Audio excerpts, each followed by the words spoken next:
नमो वितरागाय, नमो वितरागाय, नमो वरिघंताणम, नमो हरिहंताणम, नमो सिद्धाणम, नमो सिद्धाणम, नमो आयरियाणम, नमो आर्याणम, नमो उवज्जायाणम, नमो वज्रायाणम,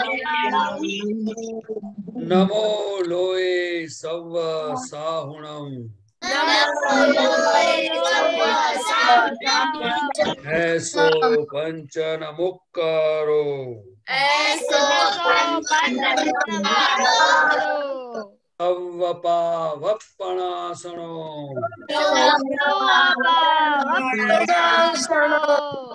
मंगलानं च सव्वेसिं, मंगलानां सर्वेषां,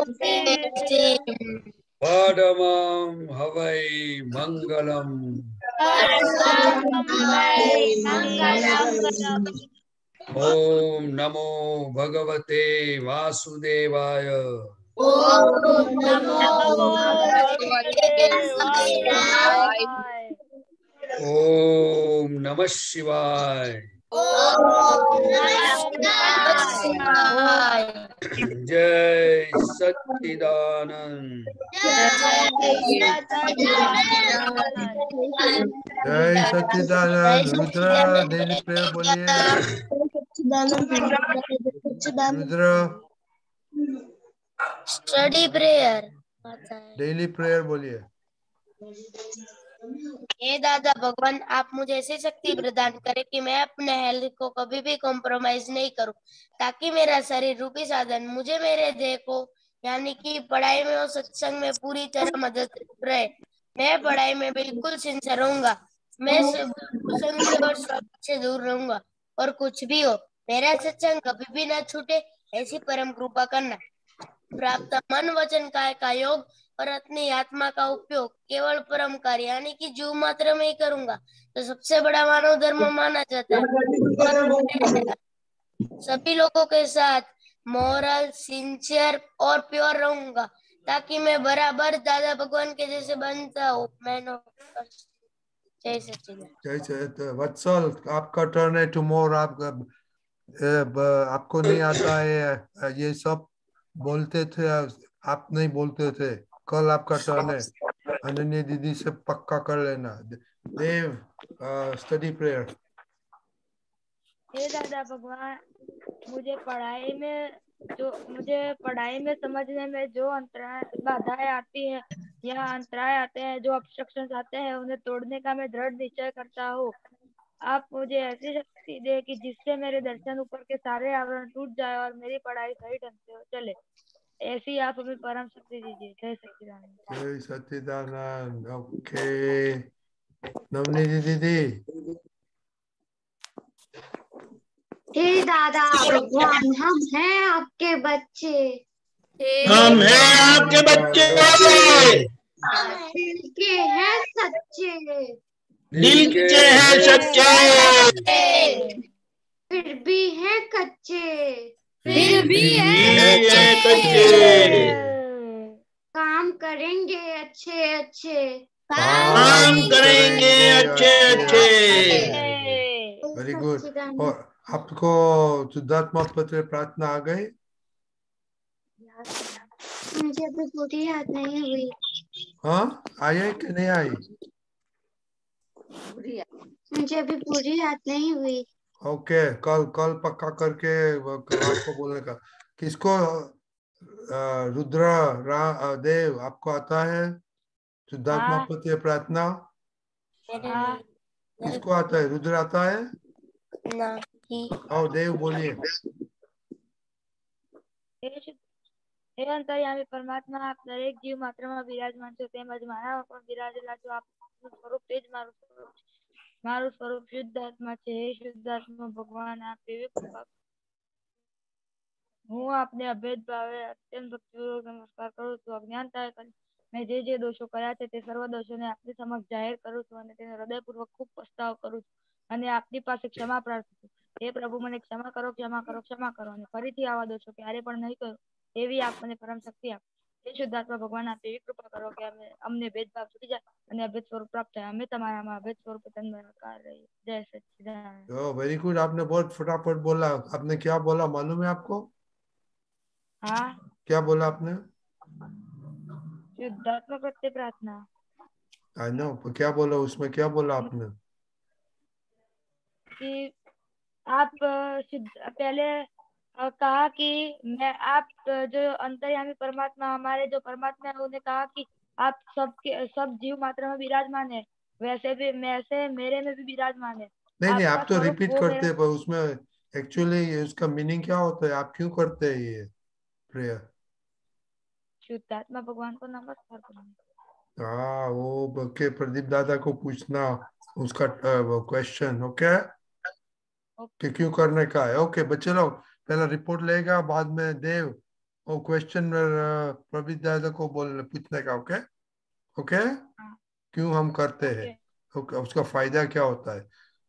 और ओके, आज हेल्थ हेल्थ के बारे में है, तो आज हेल्थ में कैसा रहा? कितना आपको कितना ग्रेड देगा? 5 देगा, फेल होगा? ओके वत्सल, जय सच्चिदानंद। आज मैंने हेल्थ मशीन से रहा था। इसका क्या मीनिंग? कुछ हमको मालूम नहीं मतलब पड़ा। मैंने एक्सरसाइज खाना अच्छा किया तो सुबह ठीक उठा था, एक्सरसाइज सुबह किया था, जल्दी भी उठा था, ब्रेकफास्ट सब कुछ खाया। ये सब बोलने का है। श्रेया दीदी, हाँ जय सच्चिदानंद। आज मैं हेल्थ में सी ग्रेड था क्योंकि मैंने सब किया था। कौन सा ग्रेड? नहीं, सी ग्रेड? हाँ सी ग्रेड। हाँ कल भी सी ग्रेड आया था। ओके नवनीति दीदी, जय सच्चिदानंद। आज मैं 30 मिनट्स लेट उठी थी पर मैंने एक्सरसाइज भी की थी, सब साधन भी सब किए थे। और हेल्थ में मैंने सब खाने कुछ में खाया टेस्ट भी कितना था। आया था? आज मुझे 4 टेस्ट आए थे। ओके देव, खट्टा और कड़वा नहीं आया। देव, जय सच्चिदानंद। आज मुझे हेल्थ में कोई भी डिस्ट्रैक्शन नहीं हुआ था। आज मैं कंप्लीट टाइम पे उठा था, एक्सरसाइज भी की थी और मैंने आज सारे टेस्ट लिए थे। सारे टेस्ट यानी? मतलब मैं हमेशा है ना वो जो कड़वा टेस्ट नहीं लेता हूँ लेकिन आज लिया था। किस में लिया था? वो गोली आती है ना पतंजलि की गिलोय में। Okay okay okay, very good. Rudra, हाँ हाँ, मैंने आज एक्सरसाइज नहीं की थी और सुबह टाइम से तो उठ गया था बट एक्सरसाइज नहीं की थी और मैंने आज 4 टेस्ट लिए। ओके, आपका ग्रेड फेलियर है और देव का ग्रेड पासिंग है। ओके चिनाई, आज मैं जल्दी उठी और मैंने प्रेयर बिफोर किया और आज मुझे खाने में टेस्ट में 3 टेस्ट आए। जो मम्मी ने दाल बनाई थी तो उसमें वही आया था पर मैंने तीखा स्वाद नहीं चखा बल्कि मुझे मीठा ही आया इसकी वजह से। ग्रेड ग्रेड बोलिए।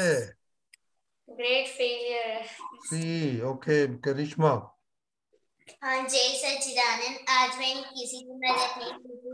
9 साल मेरी बात की थी, 3 मंथ में मैंने 6 टाइम्स की थी, 2 मंथ में मैंने 8 टाइम्स की थी और आज मोनिका दीदी का आर्म दुख गया। क्या आपने क्या मस्ती किया?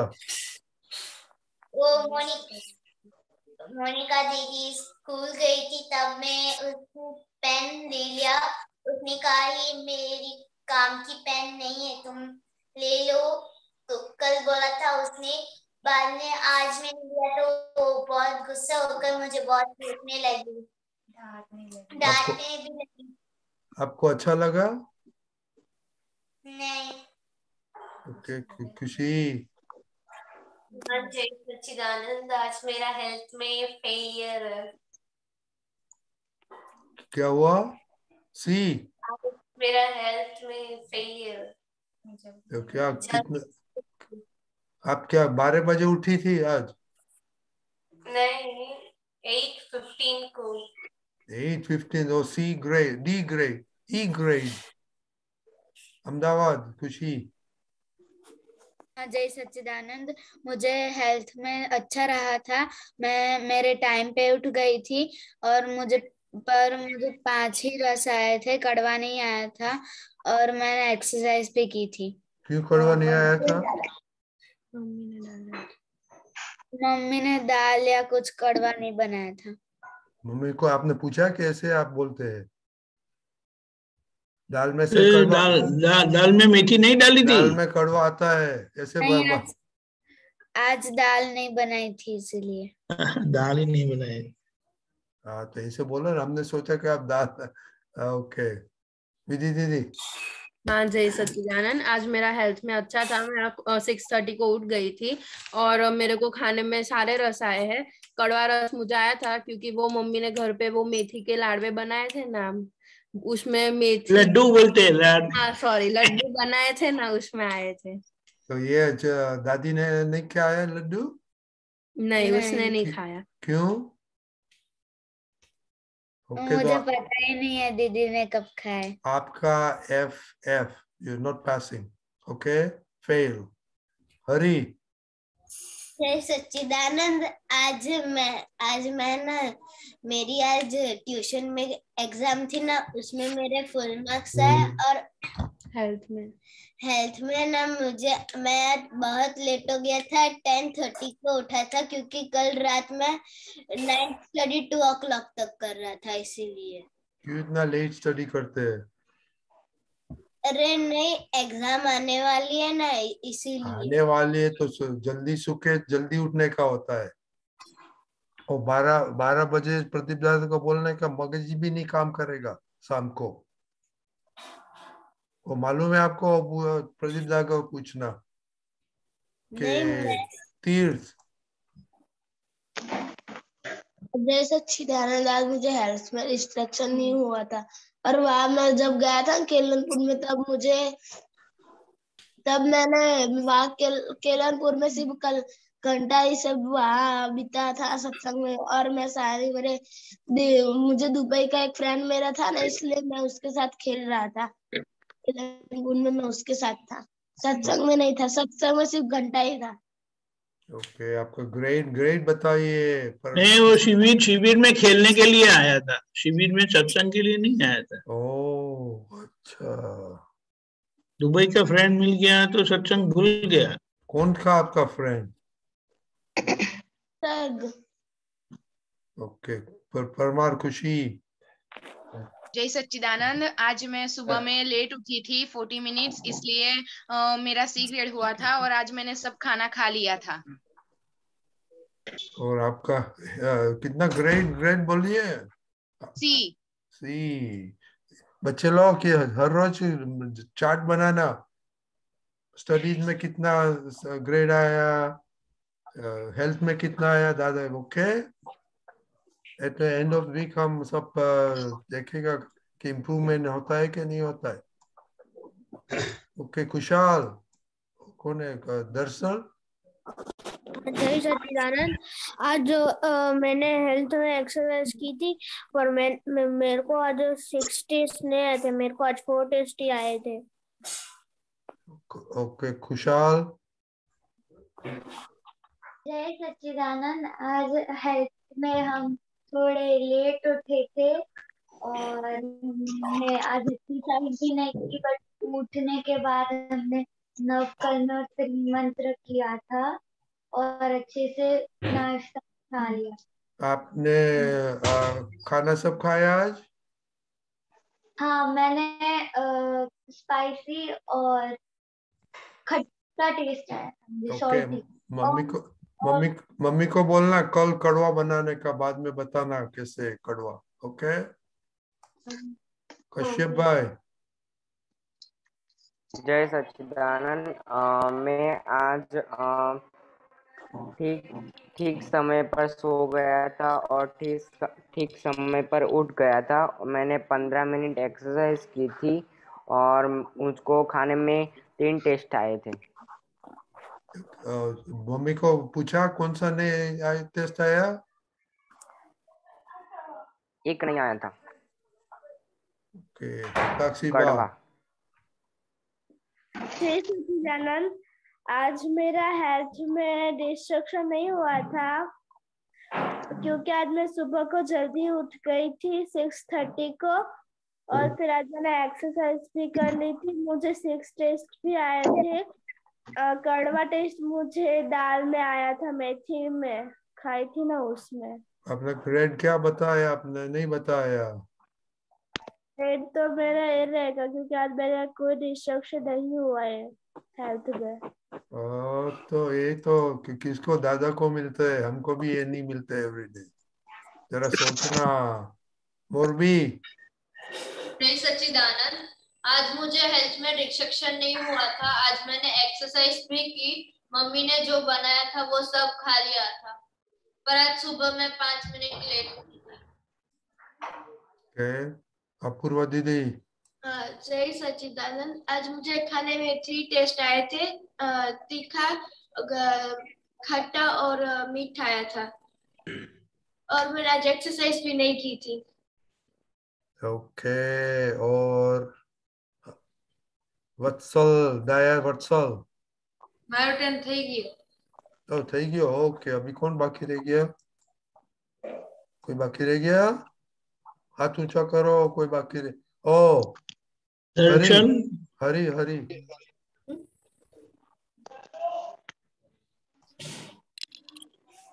जय सच्चिदानंद। आज मुझे हेल्थ में कोई भी डिस्ट्रक्शन नहीं हुआ था। मम्मी ने जो बनाया था वो मैंने खा लिया था, और आज मैंने एक्सरसाइज भी की थी।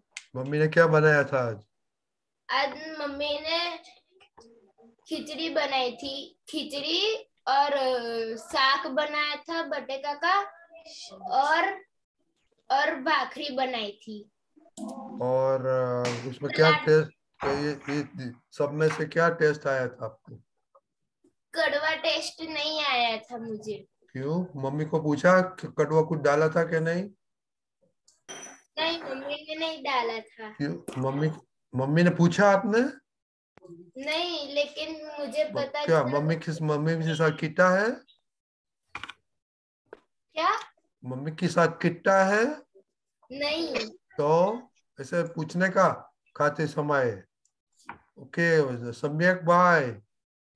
हाँ जय सच्चिदानंद। आज मेरे को दादा के हेल्थ में मेरे को आज 5 रस आए थे। कड़वा नहीं आया था क्योंकि आज जल्दी जल्दी में मैंने दाल नहीं खाई थी इसलिए।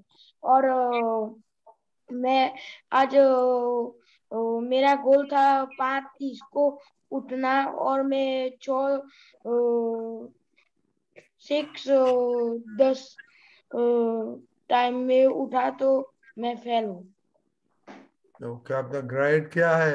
एक्सरसाइज नहीं किया आज, ग्रेड क्या एफ है? नहीं, हाँ एफ है। Okay okay. बिफोर दीपक दादा, विधि दीदी आप 2 लाइन पद गाइए। हाँ जय सच्चिदानंद।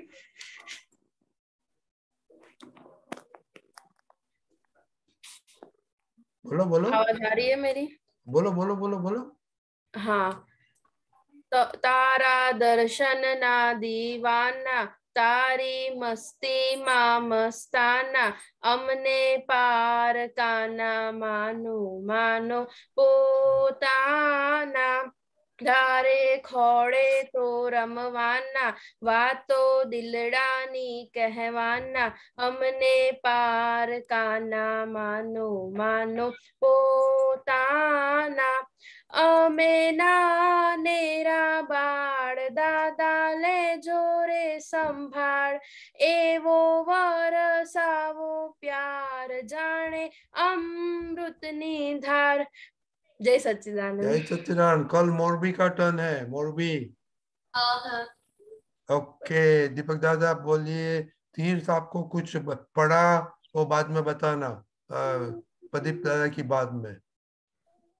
दीपक जय दादा। सच्चिदानंद। खाने के संबंध में प्लीज ये थोड़ा ही दिन आपको करना पड़ेगा, फिर आपको पता चल जाएगा कि नॉर्मली दाल में कितने टेस्ट आते हैं, कोई सब्जी में कितने टेस्ट आते हैं।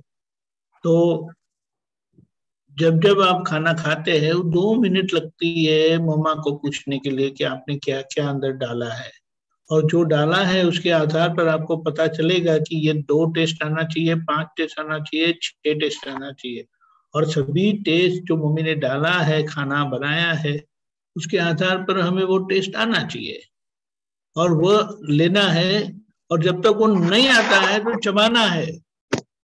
चबाने से वो टेस्ट जो अंदर है वो बाहर आता है। तो ये आपकी अगर प्रैक्टिस होगी तो अभी से ये प्रैक्टिस आपको बहुत हेल्पफुल होगी कि खाना खाते वक्त आपका फोकस, आपका ध्यान पूरा खाने में होगा, टेस्ट पर होगा, क्या खाया वो भी पता चलेगा। यानी 5 सेंसेस, 5 इंद्रियों से हम देखेंगे कि हमने क्या खाया अच्छी तरह से। वो देखने पर भी पता चलता है कि इसमें मेथी है तो मुझे मेथी का टेस्ट क्यों नहीं आया। फिर बोले जल्दी जल्दी में खाना खाया तो पता ही नहीं चला कि कड़वा रस रह गया। इसीलिए जल्दी जल्दी संजोग तो आएंगे लेकिन अच्छे से चबा के खाना है। और सुबह में लेट उठने का ऐसा कुछ कारण बनता है कि हरि बोलता है कि रात को 2 बजे तक पढ़ाई की, तो अभी तो एग्जाम को तो टाइम है, कल है एग्जाम? नहीं, अभी अगले मंडे है। तो अगले मंडे के लिए अभी से 2 बजे तक तो हर वक्त पढ़ते नहीं है। अरे नहीं, उसका मतलब क्या?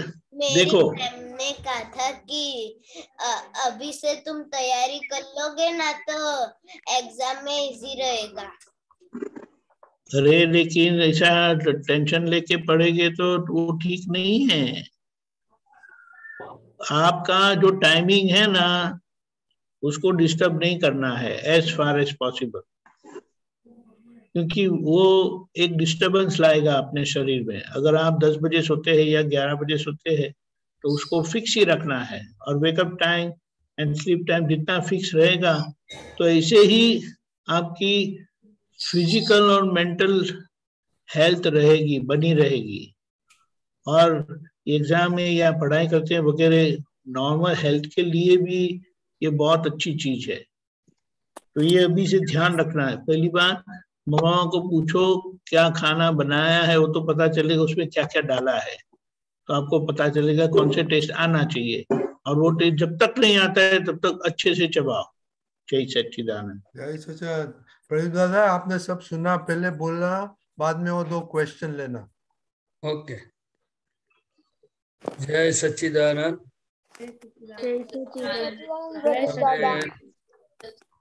वो आपको प्रतिपानंद जी आपको बोलना है कि शुद्धात्मा के प्रति प्रार्थना क्यों बोलना है? ओ बाद में पहले उन लोग को जनरल। अच्छा, ओके फाइन। बाद में 2 क्वेश्चन है वो ओके, नो प्रॉब्लम। तब सुबह जल्दी उठ गए, फिर एक्सरसाइज नहीं किया, जो भी गलती होती है पूरे दिन में तो हम खुला तो कर देते हैं कि आज ऐसा हुआ, C ग्रेड आया, वो नहीं किया। तो मैं आपको ये पूछना चाहता हूँ कि ये सब अपने को एक्सरसाइज कौन करने के लिए मना करता है, और ऐसी क्या परिस्थिति खड़ी हो गई कि हमने एक्सरसाइज नहीं किया, हमने त्रिमंत्र नहीं पढ़ा, हमने ये नहीं किया। तो आपको ये सब का रीजन क्या होता है, क्यों ये गड़बड़ होती है, ये आपको अगर जो पता चल जाएगा कि भाई मैं जल्दी उठ गया, फिर इधर उधर गया, फिर बैठा, फिर कोई बोलता है कि मैं आज 8-10 को या 15 को मेरी नींद में उठा या उठी, तो मैं पूछता हूँ कि आपकी सचमुच में इतनी गहरी नींद में आप थे तो लेट उठे, कि सचमुच हमारी नींद उड़ गई थी फिर भी हम ऐसे लेटे रहे? तो क्या हम मन की बात सुनते हैं? वो हमें खुद के अंदर ये देखना होगा कि मेरा खुद का चलन नहीं है। मैं जो डिसाइड किया कि 5 बजे उठना है तो 5 बजे नींद उड़ जाती है, फिर भी देखने के बाद भी मैं सो जाता हूँ, मैं सो जाती हूँ, आप समझे ना? तो हमें ये देखना होगा कि कौन गड़बड़ी करा रहा है, गड़बड़ी कैसे हो रही है। ये जो आपको पता चलेगा तो दूसरे दिन आप उनका सॉल्यूशन ला सकते हो। लेकिन जब तक प्रॉब्लम कहाँ है वो हमें पता नहीं चलेगा तो हम कैसे पुरुषार्थ करेंगे? तो मैं आपको ये कहना चाहता हूँ कि आप लोग बहुत शक्तिशाली है, बहुत आप सब दिल की बात बता देते हो, लेकिन फिर भी साथ साथ में आपने समझा तो होगा ही, मैं मानता हूँ कि गड़बड़ी कराने वाला कौन है, आपको पता है ना? बोलो ना, बोलो बोलो। आपको पता है ना कि 8 बजे तक कौन सुला देता है, सचमुच में नींद उड़ जाती है कि नहीं? फिर जल्दी उठने के बाद एक्सरसाइज कौन करने को लिए मना करता है? ऐसे क्या परिस्थिति खड़ी हो जाती है? जो हमारा जो डिसाइड किया हुआ जो ध्येय है कि मुझे हेल्थ में सिंसियर रहना है, मुझे पढ़ाई में सिंसियर रहना है, मुझे अच्छा मानव बनना है, हमारी भावना है, तो मैं दादा को प्रार्थना करता हूँ कि उनकी भावना सफल हो, आपको सही शक्ति मिले, मार्गदर्शन मिले। लेकिन हमें खुद को ये समझना तो पड़ेगा ना कि गलती कौन करवा रहा है। आप सबको पता चलता है ना? हाँ।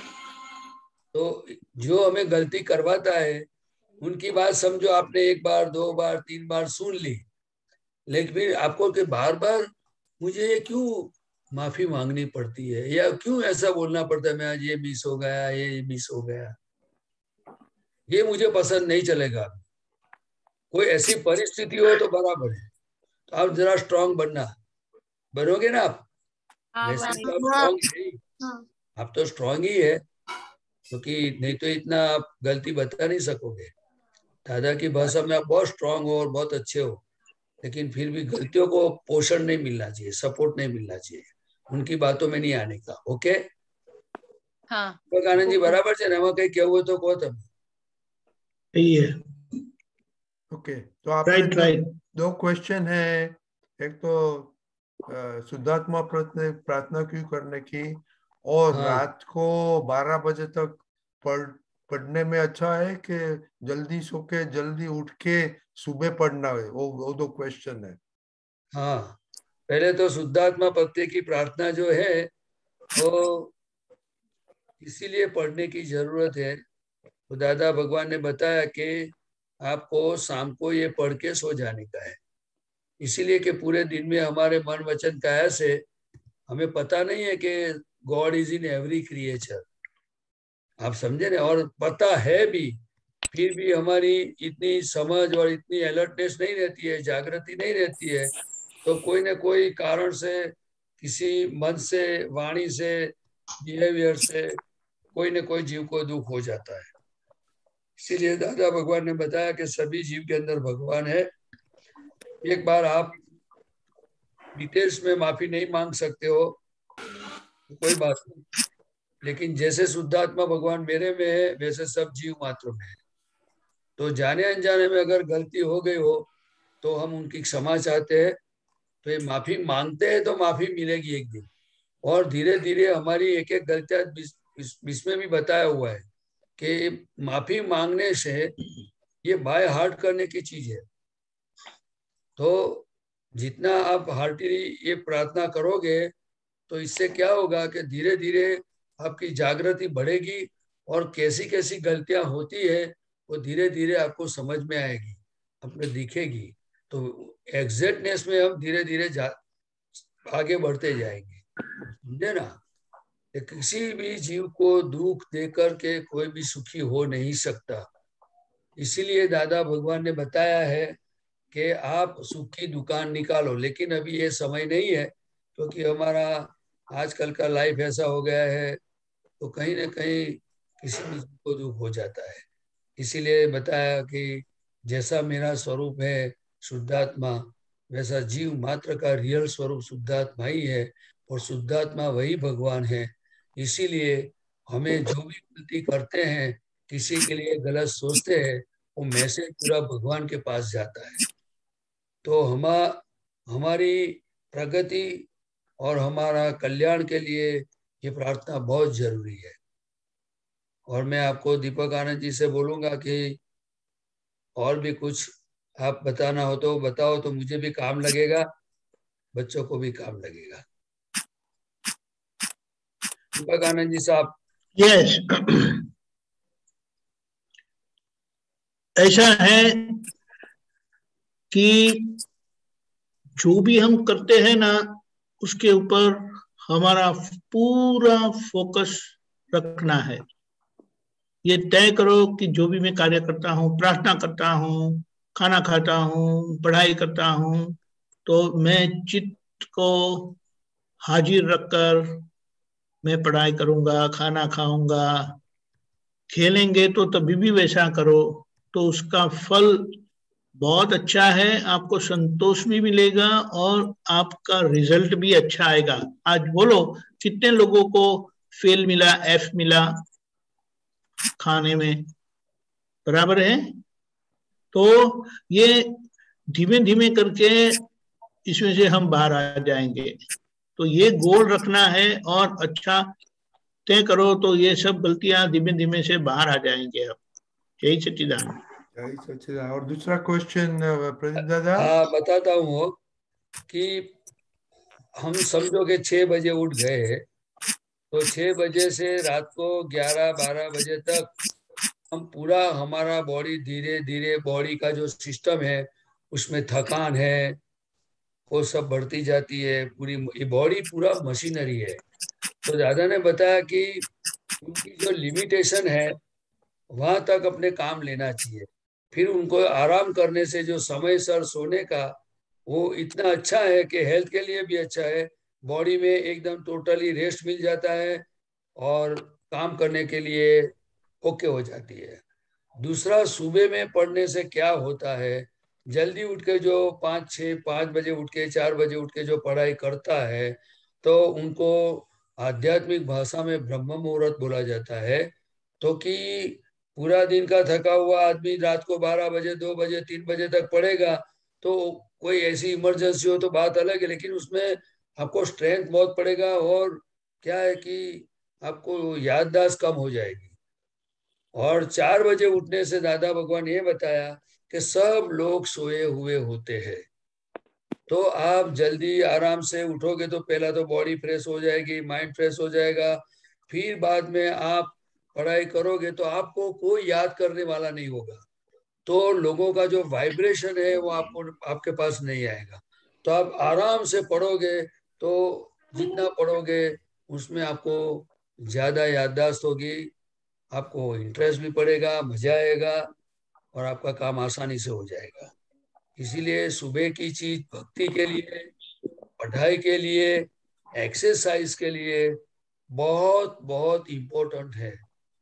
हमें ये सब, क्योंकि ये हमारे ऋषि मुनियों ने, ज्ञानी पुरुषों ने सब अनुभव करके चीज बताई है कि सुबह जल्दी क्यों उठ के हमें कसरत करनी है, सुबह उठ के क्यों हमें भक्ति करनी है, क्यों पढ़ाई करनी है, क्योंकि सुबह का वातावरण इतना अच्छा होता है।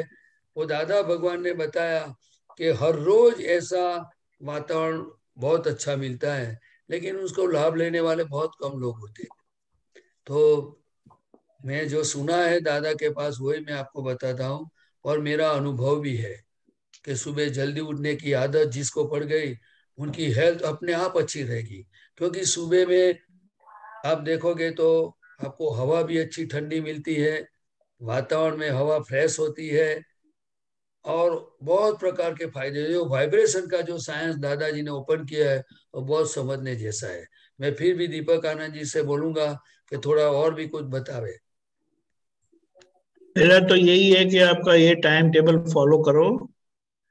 तो टाइम टेबल फॉलो करेंगे तो अपने आप सब ठीक हो जाएगा। और सुबह का एक फिक्स टाइम जो है उसी को रखो। ये जैसे वो हरि ने किया ऐसी गलती नहीं करना, क्योंकि ये लंबे समय तक आप काम नहीं कर पाएंगे।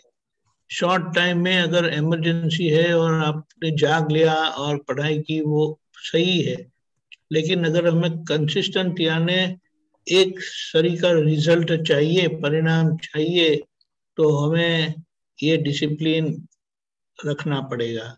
जय सच्चिदानंद। जय सच्चिदानंद। अभी एक क्वेश्चन है चिनाई का। हाँ, मेरा क्वेश्चन है। मेरा ये क्वेश्चन था कि हमारे स्कूल में वैक्सीन लगा रहे हैं अभी, तो जब मैं वैक्सीन का नाम सुनती हूँ तो इंजेक्शन से मुझे डर लगता है, मुझे नहीं लगाना, ऐसा होता है। और फिर हाथ भी दुखेगा, ये सब रूमर सुन के भी डर लगता है, तो क्या करूं, उसे कैसे बताऊं? देखो, ये हमें साइकोलॉजी इफेक्ट भी है और सही भी है, लेकिन कोई भी चीज के पीछे डर लगता है, दुखने का भय लगता है, सब बात बराबर है, लेकिन फायदा है कि नहीं? फायदा है कि नहीं? है। बस तो हमें कौन सी बात सुननी चाहिए? जो हमें फायदे की बात है तो थोड़ा दुखेगा। कितने दिन तक दुखेगा? अरे अरे नहीं दुखता है, उसकी नीडल की साइज है ना इतनी छोटी है कि आपको प्रिक मारेंगे तो पता भी नहीं चलता है कि किसी ने ऐसा लगा दिया। समझ में आया? तो don't worry about it, experience कर लेना। लगवा दो। हाँ। और हमेशा दादा भगवान कैसे थे मैं आपको बताऊं। मन बताता है, बुद्धि बताती है कि हाथ दुखेगा, बुखार आएगी, तो क्या आएगी नहीं, लेकिन फिर भी चलो मैं लगवा के देखता हूँ कितना दुखता है, कितनी बुखार आती है, चलो देखे तो सही, लेकिन एक बार लगवाना है। इसीलिए दादा भगवान ने हर चीजों में ये काम लगने वाली मैं बात बताता हूँ। मन का ताका तन चले, ताका सर्वस्व जाए। क्या बताया? जो मन की बातों सुनेगा, लेट उठेगा, बाद में पढ़ाई करता हूँ, वो जो डिसिप्लिन के बाहर निकाल देगा और हम उनकी बात सुनते रहेंगे, तो धीरे धीरे हमारा पूरा जीवन एकदम हमारे जो ध्येय डिसाइड किया उनसे उल्टा हो जाएगा। तो मैं क्या बोलता हूँ कि आप मन की बात सुनने का, लेकिन कैसे सुनने का? ओके ओके, चलो फिर बाद में बोलो और क्या करना है, लेकिन हमें सुई लगवाना है, हमें वैक्सीन लेना है। आप समझे ना? मन बोले नहीं लगाना है, बुखार आई, ओके चलो और आगे बोलो। लेकिन सबको बुखार नहीं आता, किसी को ही आता है। हाँ, वो दोस्त ऐसे कहते हैं ना, तो इसलिए वो कुछ ज्यादा ही हो जाता है। अरे लेकिन किसी को ही आता है, वो आपका नंबर थोड़ी लगेगा, कुछ ऐसा थोड़ी है। हाँ। और दूसरा, बुखार आवे तो क्यों आता है? अंदर कुछ गड़बड़ी है तभी आता है ना। हाँ। बोलो ना। हाँ। तो अंदर बुखार आवे तो फिर चला जाएगा कि परमानेंट रहेगा वो? चला जाएगा। हाँ, तो इसमें अच्छा है ना कि कुछ अंदर गड़बड़ी है तो निकल जाएगी, ये तो बहुत फायदे की बात है। ओके, तो लगवा चलो। प्रदीप दादा, बहुत क्वेश्चन है अभी। प्रहर,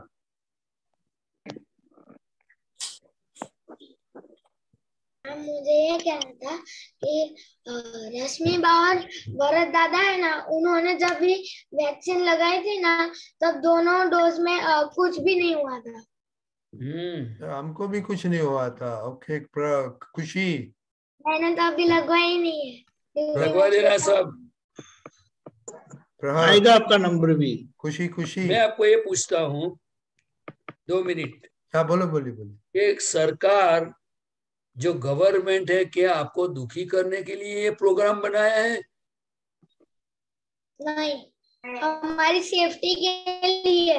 उन्होंने कोई एडवाइस तो लिया होगा, कोई साइंटिस्टों से, बड़े आदमियों से पूछा होगा, और जो वैक्सीन बनाई है उन्होंने आप लोगों को दुखी करने के लिए बनाई है क्या? नहीं। तो फिर हमें सोचना चाहिए ना कि हमारी खुद की जीते हमें परवाह है, तो अपने कितने पुण्यशाली है कि गवर्नमेंट भी हमारी कितनी अच्छी है कि हमारी केयर करती है, तो हमें सपोर्ट करना चाहिए। बराबर ना? हाँ, बराबर। खुशी इसलिए हमें, हाँ चलो।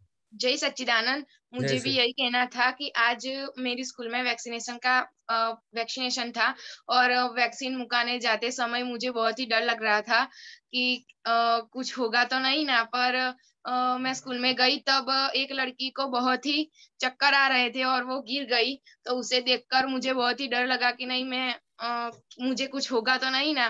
फिर मैंने दादा के पास बहुत ही शक्ति मांगी और मुझे कुछ नहीं हुआ अभी तक। देखो कितना अच्छा सॉल्यूशन निकाला।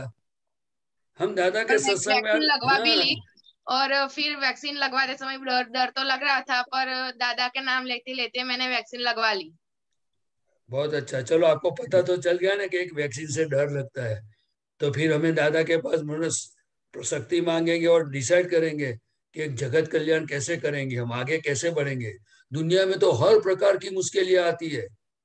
आप तो युवान हो, यंग हो, बराबर ने, लेकिन एक्सपीरियंस करते करते आगे बढ़ो। ओके, और आज बहुत अच्छा किया आपने दादा को याद किया। सब बच्चों को समझ में आया ना कि दादा को कभी याद करना चाहिए।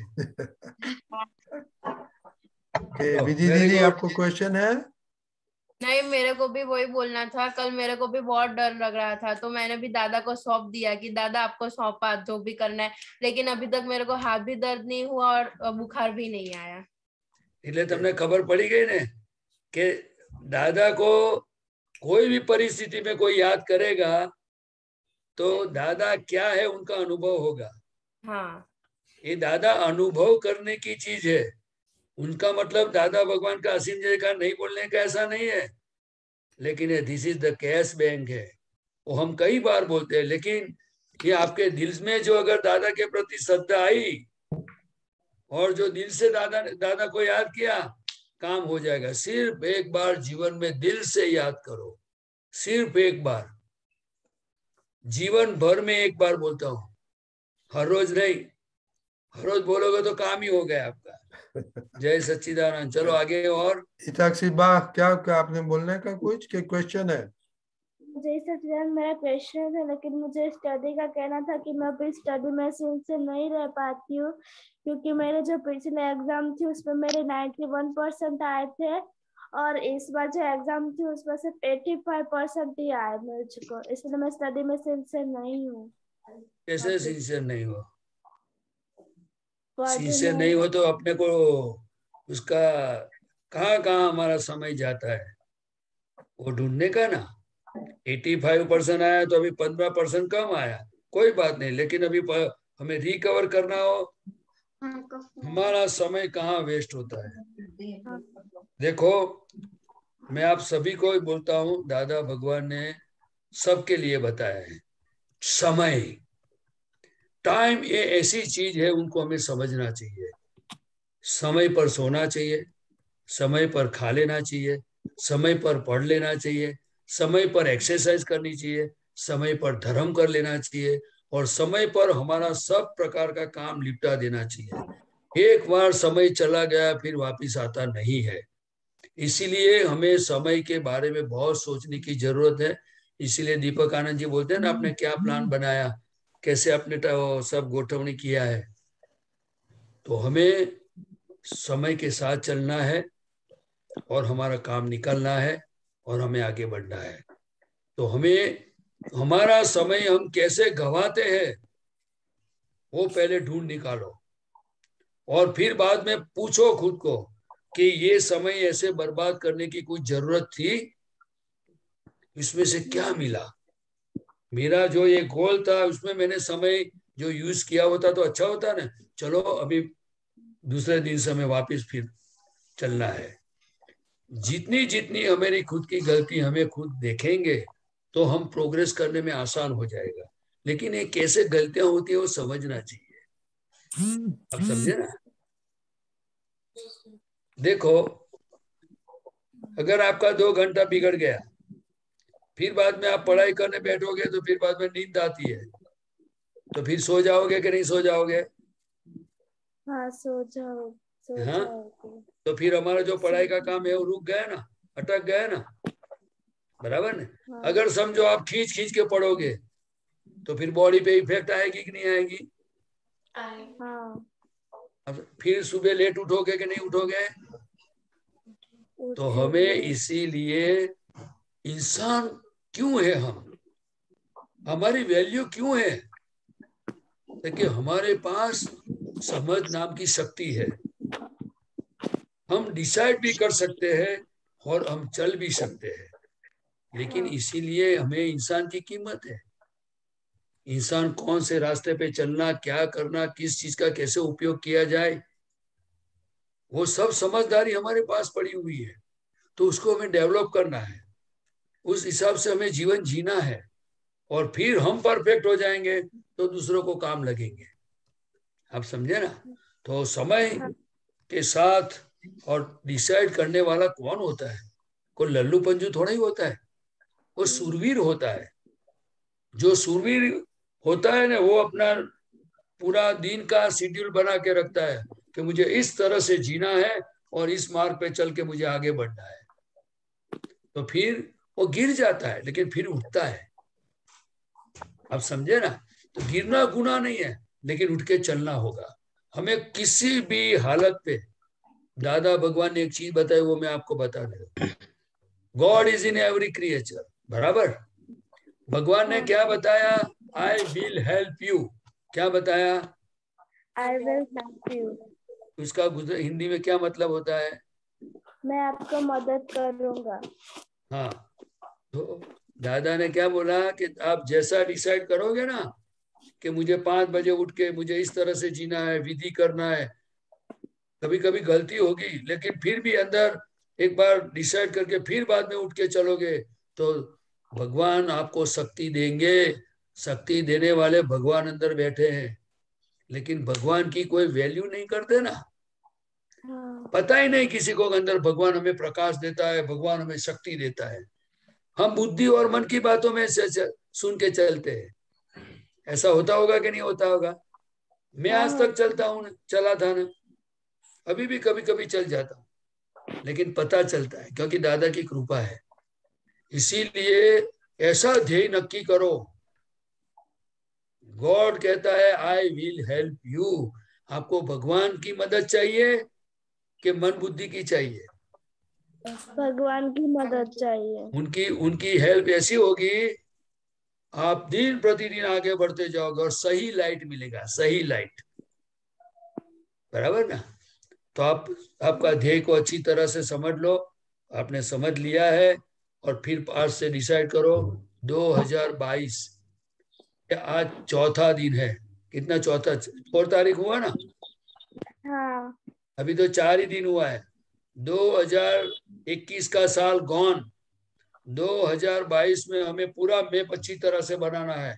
जो एक आज तक जो गलती हुई है सभी को ढूंढ करके एक अच्छा प्लान बनाओ और फिर आगे चलो, बराबर? ठीक है सबको? और विधि दीदी, आप क्या डिस्ट्रैक्शन क्या हुआ? किसके साथ बातें कर रही थी? हाँ, वो एक्चुअली मेरी मासी आई हुई है ना, तो वो पूछ रही थी इसलिए। नहीं तो ये बच्चे लोग, मैंने कितनी दफा आप पेरेंट्स सबको बोलो कि ये टाइम बहुत प्रेशियस टाइम है, नो डिस्टर्बेंस, तो खुशी खास परमार।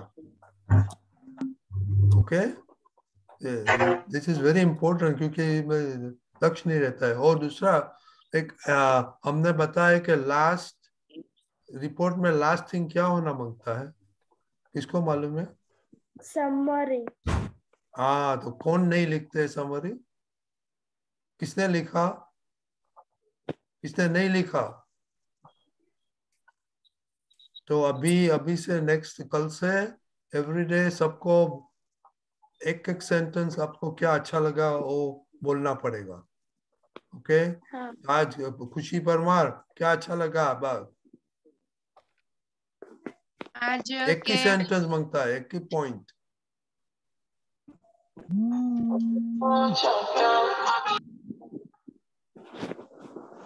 मोनिका दीदी। हाँ, मुझे एक सेंटेंस बहुत ही अच्छा लगा, वो है टाइम को समझना चाहिए। जो भी टाइम आता है उसे अगर हम समझेंगे तो हमारा टाइम कभी भी वेस्ट नहीं होना चाहिए और हमारा एक मैप होना चाहिए जिससे हम फॉलो कर सके और जो भी ओके, गलतियां एक सेंटेंस है क्योंकि टाइम नहीं है। श्रेया दीदी, मुझको वो तो देखने को ये वो इम्पोर्टेंट याद रखना मुकता है। हिताक्षी बा। जय सच्चिदानंद। मुझे अच्छा हुआ कि वो लगा कि प्रदीप दादा ने कहा कि मुझे पढ़ने में ज्यादा मेहनत करनी है और अभी तो ये 2022 का नए का सिर्फ चौथा दिन हुआ है। हम आज से नक्की कर ले कि ओके, एक ही सेंटेंस बोलने का, जो करो लिखो आप जो नक्की करते हैं और फॉलो करेंगे। क्या विधि दीदी, क्या किसको बोल? हाँ, हमें हमारा मन बुद्धि का नहीं सुनना चाहिए। हमें हमें जो हमें फायदा हो उसका हमें मतलब सुनना चाहिए। ओके देव। मुझे ये सेंटेंस अच्छा लगा कि हमें जो प्रॉब्लम आती है हमें वो सोचना चाहिए, हमें वो नहीं सोचना चाहिए कि हमें प्रॉब्लम क्यों आई, हमें वो सोचना, प्रॉब्लम आई तो हमें वो सोचना चाहिए कि हमें प्रॉब्लम क्यों आई, हमारे से क्या गलती हो गई। Very good. ओके बच्चे लोग, कैसे सब एवरीडे किसी को अभी क्विज देना पड़ेगा और ये लिखने का, क्योंकि ये अपना डायरी में आएगा एक एक सेंटेंस, तो आपको डायरी इतना अच्छा बन जाएगा। ओके, जय सच्चिदानंद।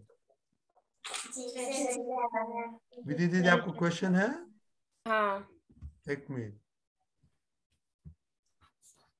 ओके, बोलिए। जय सच्चिदानंद प्रदीप दादा, जय सच्चिदानंद દીપક દાદા। મારો પ્રશ્ન એ છે કે સંજોગો અને ફાઇલો બંને એક જ કહેવાય? જો સંજોગો અનેક કહેવાય હા, ને ફાઇલ એટલે કે જે આપણી આંખ સામે એક બધા સંયોગો થઈને એક આવેલી હોય, જેમ કે મમ્મી આપણી આંખ સામે આવી એટલે ફાઇલ આવી કહેવાય।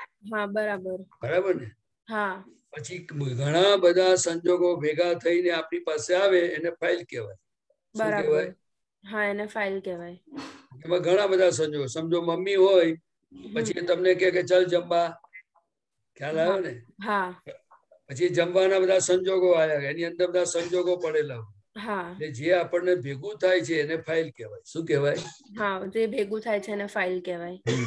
પણ એ બધા સંજોગો કહેવાય। એક આપણે બધા સાથે ભેગા થઈને આવે જેને એક આખું સાયન્ટિફિક સર્કમસ્ટેન્શિયલ એવિડન્સ કહેવાય, એને વ્યવસ્થિત કહેવાય। શું કહેવાય? હા, વ્યવસ્થિત। વ્યવસ્થિત એને બધું ભેગું કરી અને આપણને ભેગું કરે આપણને, પછી એ ફાઇલ કહેવાય। શું કહેવાય? એ ફાઇલ। બાકી સંજોગો તો બધા જ હોય દુનિયામાં, હા, બધી આપણી આજુબાજુ બધા સંજોગો હોય, પણ આપણે કોઈ લેવા દેવા ના હોય, હા, પણ આપણને ભેગી થાય એને ફાઇલ કહેવાય। શું થાય? બરાબર હા, જે ભેગું થાય એને ફાઇલ કહેવાય। આપણે ડાયરેક્ટ, જેને દાદા ભગવાન કહેતા હતા કે તમે દાખલા કે રસ્તામાં જતા હો અને તમારે કોઈની સામે આમ જોવાનું થાય ને તો એ તમારી ફાઇલ કહેવાય। શું કહેવાય? હા, એને હિસાબ કહેવાય। શું કહેવાય? હા, હિસાબ। આટલી ઝીણવટ વાળું છે આ બધું। હા, એટલે આપણે ખાલી જોઈએ એ બી ફાઇલ કહેવાય। એ તમારો હિસાબ છે, તમને ભેગો કયા આધારે થયો એ। હા, બરાબર। પણ પછી ભલે તમારે જો બીજું ડીલિંગ ના હોય કશું, પણ કઈ પણ હિસાબ હોય ત્યારે આપણી આંખ આગળ આવે પછી જતું રહે। બરાબર। એ એટલો જ સંયોગ હોય, કેટલો એટલો જ હિસાબ હોય। ખ્યાલ આવ્યો? હા, ખ્યાલ આવ્યો। પછી ભારે હિસાબ વાળા વધારે નજીક હોય, હા, બરાબર। એને ચીકણા હિસાબ કહેવાય। શું કહેવાય? હા, ચીકણા હિસાબ। હા, બરાબર। સંયોગો તો આજુબાજુ બધે હોય, જેમાં શિયાળો છે ને સંયોગ જ કહેવાય। શું કહેવાય? હા, સંયોગ જ કહેવાય। એટલે ઠંડી લાગે પછી ત્યાં પલંગ ભેગો થાય તે સંયોગ કહેવાય। હા, બધા બધી જાત જાતના સંજોગો હોય, અનુકૂળતા પ્રતિકૂળતા એવા સંજોગો હોય। કોઈક વસ્તુમાં આપણને અનુકૂળતા લાગે। શું લાગે? અનુકૂળતા, એમાં પ્રતિકૂળતા લાગે। હા, પણ ફાઇલ એટલે ક્લેમ કહેવાય। શું કહેવાય? ફાઇલ એટલે ક્લેમ। ક્લેમ એટલે કે એ આપણે એનો સમભાવે નિકાલ કરીએ તો આપણે એનાથી છૂટાય। બરાબર। ખ્યાલ આવ્યો? હા, ખ્યાલ આવ્યો। અને બહુ જ્ઞાનની ભાષામાં જાણવું હોય તો દાદા ભગવાને કહ્યું કે આ જગતમાં બે જ વસ્તુ છે, એક બાજુ આત્મા છે ને એક બાજુ સંયોગો છે। શું છે? પણ સંયોગ એને કહેવાય કે સંયોગોમાં રાગ દ્વેષ નામના પરિણામ ઉભા થાય એટલે બીજ પડે। શું થાય? બીજ પડે। હા, અને ફાઇલોનો સમભાવે નિકાલ ના કરો તમે, પણ નક્કી કર્યું હોય ને તમારો ફાઇલનો ક્લેમ ઉભો રહે તો તમારે પાછું ભટકવાનું થાય, એની જોડે હિસાબ પેન્ડિંગ રહ્યો। શું રહ્યો? હા, હિસાબ પેન્ડિંગ રહ્યો। એટલે દાદા કહે છે કે સંયોગો બોધ આપે છે। શું કરે છે? હા, સંયોગો બોધ આપે છે। અને આ ફાઇલો છે એ આપણને છોડાવવા આવે છે। શું આપે છે? હા, ફાઇલો છોડાવવા કે તમે મારું જે ક્લેમ છે તે મને આપી દો તો તમે એનું બે છૂટા, એટલે તમે મોક્ષ માર્ગે તમે આગળ વધો એમ। એટલે એક પદ છે, સંયોગો આવીને કહી જાય છે કે ઠોકર વાગી તો લઈ લેજો દડો, દુનિયામાં સંયોગો ચોખ્ખું જ કહે છે અમારી સાથે મમતા ના વિકસો। ખ્યાલ? અમે તો આવીને લઈને ચાલી જવાના, કોઈ પણ સંયોગે ચોંટી ના પડશો. હવે તમને કોઈ જગ્યા ગમી જાય ને તો ત્યાંથી આપણને ઉઠવાનું ગમે જ નહીં. ખ્યાલ આવ્યો? એટલે કોઈ જગ્યાએ ના ગમે તો ત્યાં બેસવાનું ના ગમે. બરાબર છે. એટલે એને અતિ અનુકૂળ પ્રતિકૂળ સંયોગો કહેવાય. પણ એ સંયોગોની અંદરથી બધા રાગ દ્વેષ ઉભા થાય છે. શું છે? રાગ દ્વેષ ઉભા થાય છે. અને રાગ દ્વેષ અજ્ઞાનતાને કારણે ઉભા થાય છે.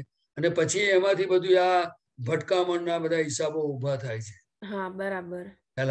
અને દાદાનું જ્ઞાન મળ્યા પછી જે ફાઇલો આવે છે, જે કે ખાવું એ ફાઇલ, પછી સૂવું એ ફાઇલ, ભણવા જવું ફાઇલ, નોકરી જવું ફાઇલ, ખ્યાલ આવ્યો? પછી આ ઘરની બધી એ બધા જે આપણે ભેગા થાય ને, ચાલો તમે નાસ્તો કરી લો બોલે ને એટલે સમજવાનું ફાઇલ આવી ગઈ. એ કેમ? તો કે જો તમે સમભાવે નિકાલ કરીને બોલાવીને હેડો જાઓ ને તઈ જાઓ નહીં ને તો પછી બે બૂમો વધારે પડે. કેટલી વાર તમને કહેવાનું પતાવડ મારે જવાનું છે એમ. એટલે આપણા નિમિત્તે એને કશાય પરિણામ ઉભા થાય. ખ્યાલ આવ્યો? એટલે આ વિજ્ઞાન છે આખું. બહુ સમજવા જેવું છે.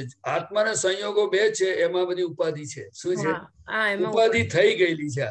પણ આ જ્ઞાન મળ્યા પછી હવે આપણે સમજીએ કે ભાઈ આ વેક્સિન મુકાવવાનો તો શું આવી? આમ કહેવાય ફાઇલ આવી.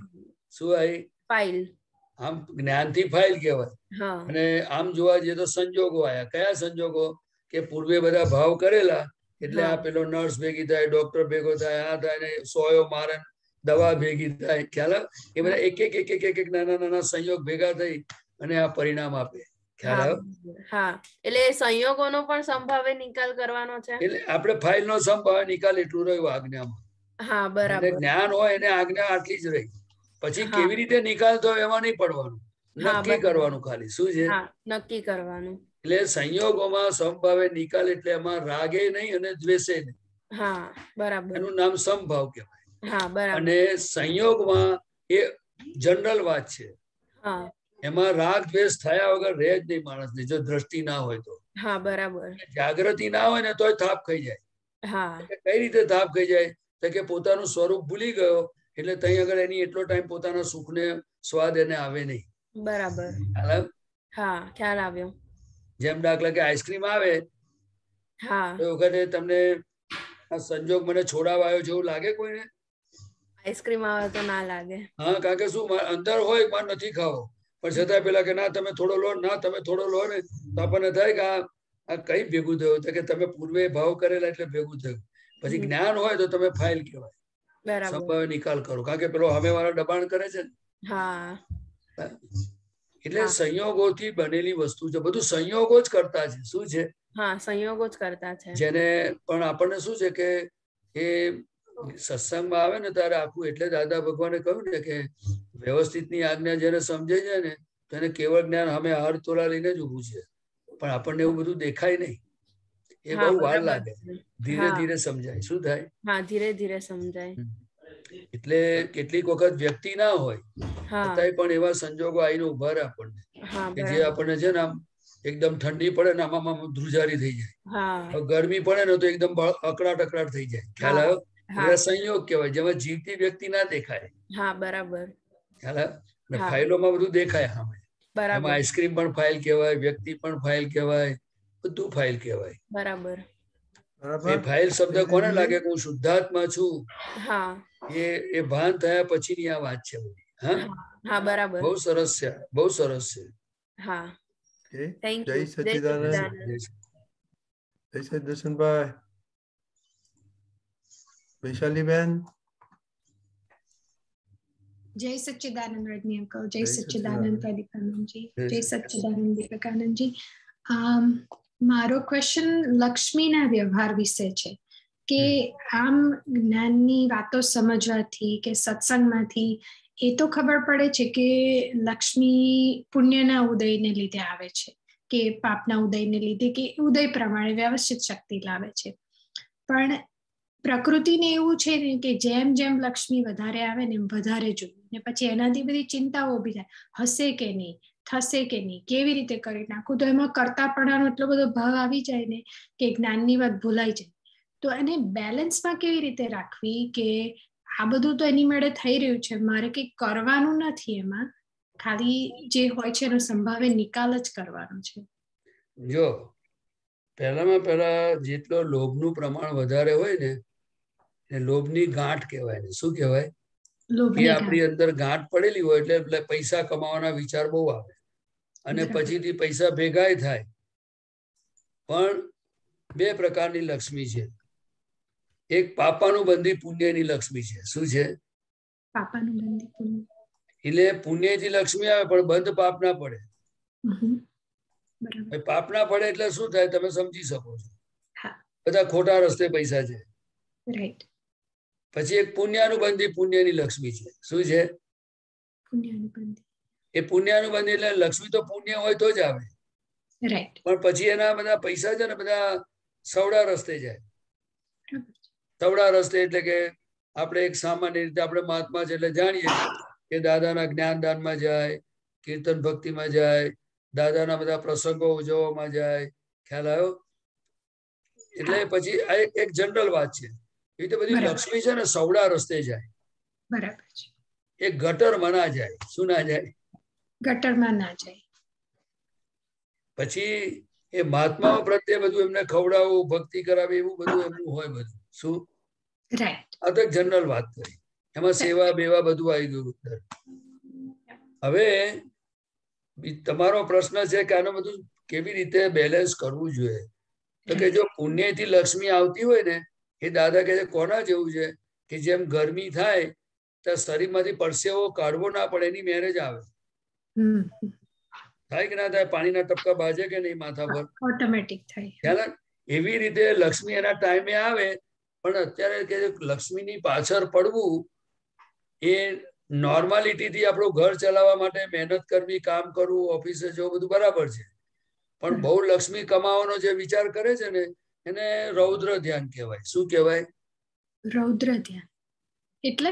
રૌદ્ર ધ્યાન એટલે નરકે લઈ જાય, બીજા કઈ ના લઈ જાય. પછી લક્ષ્મી પોતાને ભેગી થઈ હોય અને પછી એને ચિંતા થાય કે કોઈ માગશે તો, બેંકમાં મૂકીશ ને બેંક વાળા ડૂબી જશે તો. પછી લક્ષ્મી આવે ને જો બળતરા થાય ને એને આર્ત ધ્યાન કહેવાય. શું કહેવાય? કોઈને માગે ને આપવી પડે ને તો એમ ચચરાટ થાય. એ આર્ત ધ્યાન કહેવાય. એ 4 પગમાં લઈ જાય, વધારે ના લઈ જાય. 2 પગમાંથી 2 ને 2 4 થાય ખાલી. એ 4 સારા ને? ના. કેમ? બેન બહુ છે. ના, આ તો સમજવા મારું ગમત કરું છું. બરાબર પડી. આ તો દાદા ભગવાને શું કહ્યું કે લક્ષ્મી એ એનું ધ્યાન કરવા જેવી ચીજ ન હોય કે છે. લક્ષ્મી એ બાય પ્રોડક્ટ છે. શું છે? બાય પ્રોડક્ટ છે.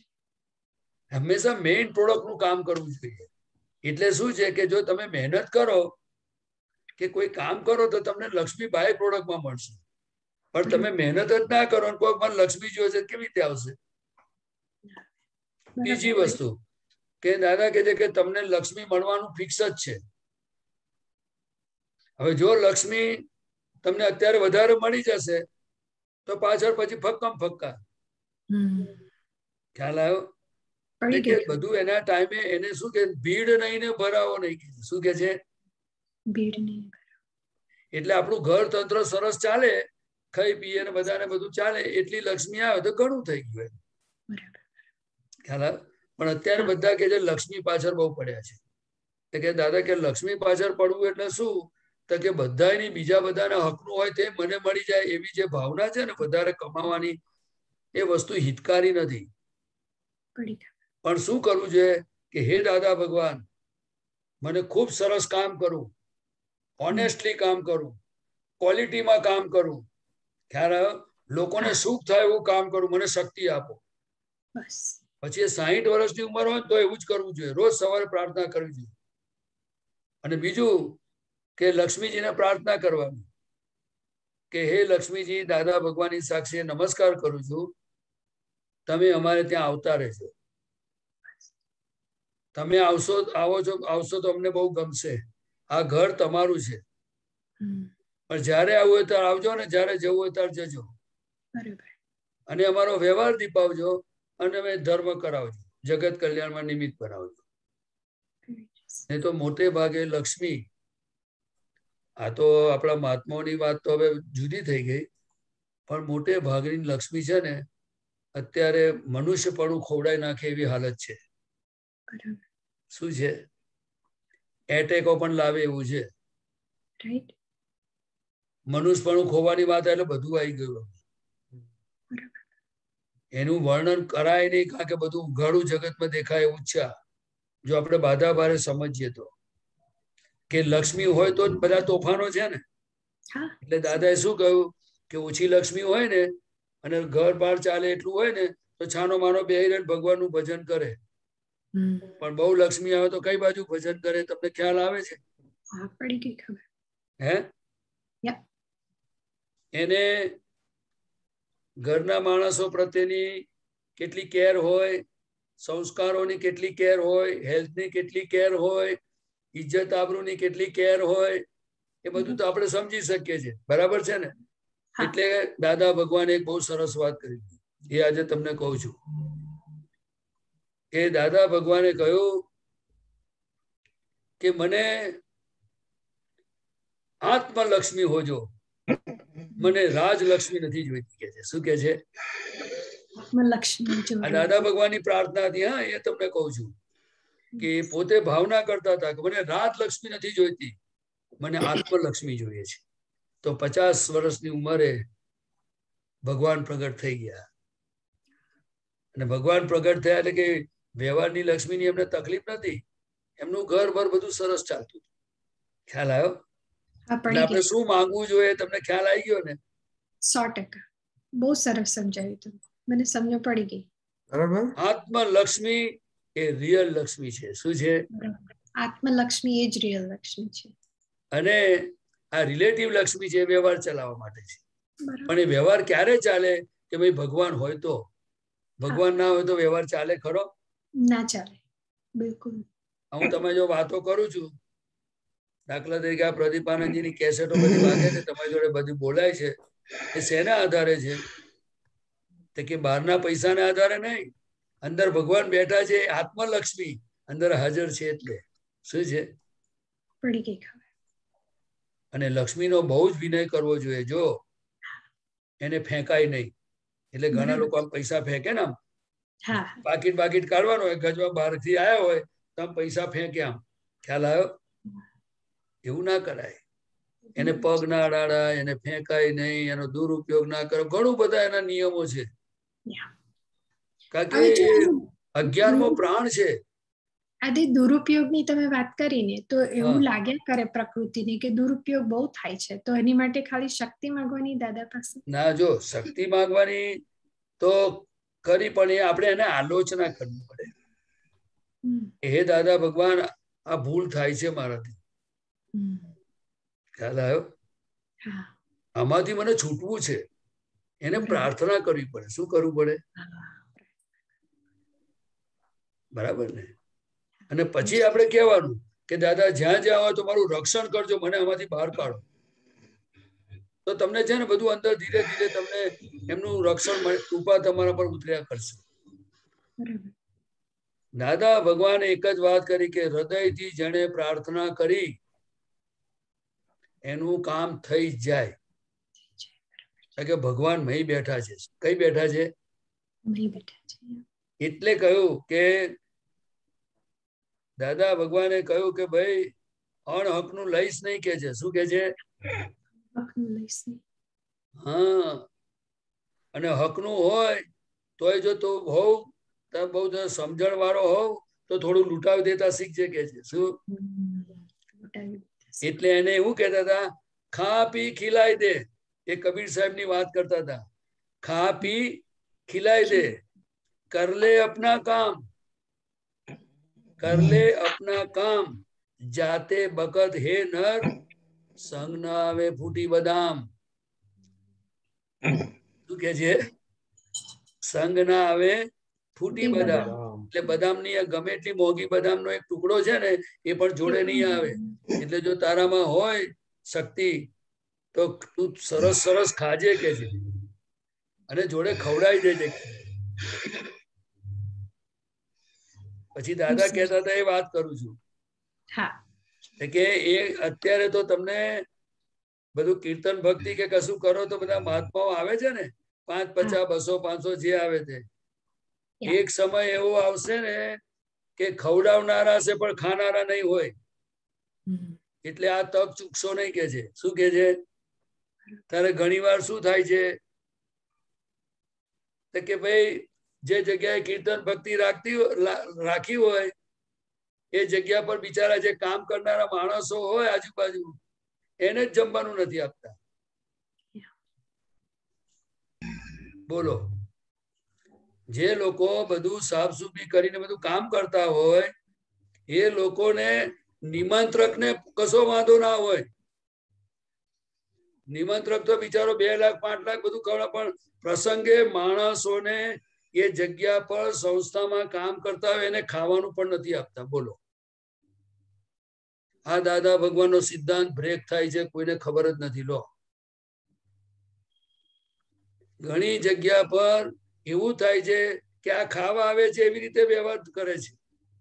જાગૃતિ બધી આ વિપરીત બુદ્ધિએ એવું તોફાન માંડ્યું છે કે પોતે ધર્મમાં અંતરાય રૂપ થાય છે. શું થાય છે? આ વિપરીત બુદ્ધિના લક્ષણ છે. કોઈ વ્યક્તિ દોષિત નથી આમાં. કોણ કહેશે હવે? દાદા તો ગયા. દાદા હતા તો આ બોલાવીને વાતે કરે, ભાઈ શું કરો તમે? આપતા પુત્ર કોઈ ગાંઠે છે? દીપક આનંદજી, હવે દીપક આનંદજી હમણાં આરામમાં છે. ઓકે, એટલે આપતા પુત્રોને આવું બધું વિઝનમાં હોય પણ ભરેલો માલ કામ કર્યા વગર રહેતો નથી. એટલે બહુ સાવધાન રહેવાની જરૂર છે. આ દાદાના નામ પર તો આ દાદાએ શું કર્યું છે એ જાણવા જેવું છે. આખી જિંદગી એ લૂંટાયા જ છે. ખ્યાલ આવ્યો? અને એમાંથી આપણે આ શીખવાનું છે કે આપણે બધું આપણા ઘરનું આપી નથી દેવાનું, પણ દાદાના નામ પર જે કંઈ પણ આપણાથી થાય ને તો દાદા છેલ્લે અમને શું કહેતા હતા ખબર છે? સુરત મંદિરનું જયારે કામ જગ્યા લીધી ને બધું મંદિર બાંધવાનું હતું ત્યારે બધા મહાત્માઓ તો બધા 1000, 2000 ની નોકરી વાળા, 500 રૂપિયાની નોકરી વાળા, તે વખત એટલો પૈસો નહીં. દાદા બધા મહાત્માઓને શું કે મહાત્માઓ તમે ખાલી ભાવ ના કરજો કે 1 ઈંટના પૈસા મારે સિમંદર સ્વામીના દેરાસર માટે મારે આપવા છે. 1 ઈંટ, ખ્યાલ આવે? ચોરસ, એ તો માર્બલ નું બનવાનું હતું. પણ દાદા કે તમે રૂપિયો પણ ભાવ ના કરજો, રૂપિયો પણ મહાત્માનો લેવામાં આવશે. 1 રૂપિયો. હવે તમને કહો અત્યારે તો રૂપિયાના કોઈની કોઈ વેલ્યુ જ નથી લોકો. દાદા ભગવાને એવું શું જોયું હશે કે મારા મહાત્માઓની ભાવના અને એમનો 1 રૂપિયો આ સિમંદર સ્વામી હશે તો લોકોનું કલ્યાણ કરશે. અને આજે એ દાદા ભગવાનની કીર્તન ભક્તિમાં કોઈ મહાત્મા કે જન્મ જયંતિમાં કે કોઈ પણ પ્રસંગમાં કોઈ આવતો હોય, અને એકવાર દાદાએ કહ્યું હતું, આ તમે વાત કરીને એટલે હું કહી દઉં છું, મારું દિલ ખોલી નાખું છું. દાદાએ એકવાર કોઈ આવી વાત કરી હશે તો દાદાએ બાધા ભારે કહી દીધું, આ સત્સંગમાં આવીને કોઈ પણ 2 અનાજના દાણા ખાઈ જશે ને એનું કલ્યાણ થઈ જશે કે. શું કહેતા હતા?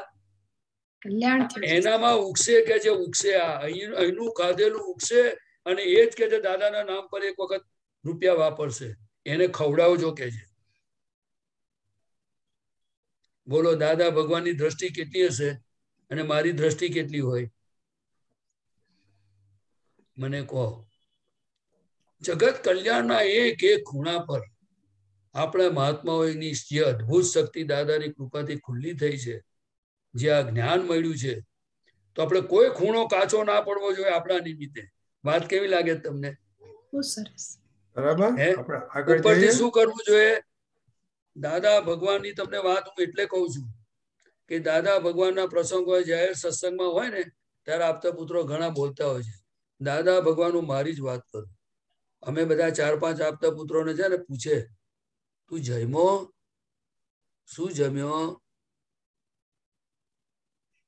આજે તમે મને કહો કે એ દાદાનો વ્યવહાર અમારી પર જે જોયો છે એ અમે ભૂલી શકીએ ખરા? ભૂલી શકીએ? અને આજે કોઈ માણસને કશું બી વ્યવહાર બનતો હોય તો એમને અંદર વેદના હોય કે ના હોય? પૂતગલ ભાગમાં જ્ઞાનની વસ્તુ જુદી છે. જ્ઞાન તો વ્યવસ્થિત શક્તિ કરતા છે, ખબર જ છે, કોઈ દોષિત નથી. પણ અંદર વેદના હોય કે ના હોય? કારણ કે આપણે દિલ વાળા છે. આપણે જગત કલ્યાણ માટે આપણો રસ્તો જગત કલ્યાણ માટેનો છે. કેમ કરીને દાદાનું જ્ઞાન લોકો પામે. ભલે તું 11 વાગે પ્રોગ્રામ પતી ગયો તો 11:10 આવ્યો, પ્રસાદી લે ભાઈ. તું શું કહેવાય? જો ભગવાન તીર્થંકર ભગવંતો એ પોતે મોક્ષે જવા માટે વર્ષી દાન કરતા હતા. સોના મોરોનું દાન 1 વર્ષ સુધી કરે, એવું મેં સાંભળ્યું છે. તો આપણે દાળ ભાત રોટલીને શાક માટે કોઈને અંતરાય રૂપ થઈએ તો કેટલી મોટી ભૂલ કહેવાય. હે, બહુ મોટી ભૂલ કહેવાય. ના, આ જાણવાનું છે. લક્ષ્મી પૈસો ઓણ ખર્ચે છે, એનો સદુપયોગ થવો જોઈએ. એક વસ્તુમાં દાદા બધાને કહેતા હતા. આપણા વડીલ મહાત્માઓ હોય એમને બધાને કહેતા હતા.